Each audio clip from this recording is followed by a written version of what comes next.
So if the cops are knocking on your door and you do not answer, that is a passive way for you to tell them, hey, I don't agree to this encounter and I'm denying you entry. But explicitly revoking the implied consent to be on your property is a more assertive action.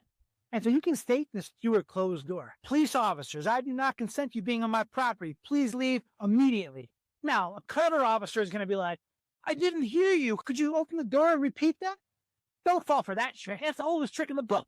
But once you tell an officer you do not want them to be there, there's no misconstruing what happened, especially if you're recording it. I want you off my property.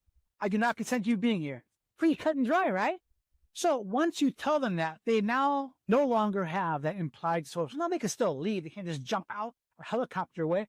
But that's gone. They have to leave. They can't come back maybe the next day or a few hours later. So if you explicitly say, get off my property, I'm revoking consent, you don't got to be a jerk about it either. You can say, just like I said, police officers, I do not consent to you being on my property. Please leave immediately. And that's the language used in the French v. Merrill case, or sort of the language they used. So again, record that because you don't want an officer saying, you were threatening them to get off the property. No, I was asking you, please leave my property. I'm revoking that implied consent. So you don't have to say anything. That is one way to say that. But then they can say, well, I didn't know, so I stayed a little longer than I should. Once you say, get off my property, well, they have to leave.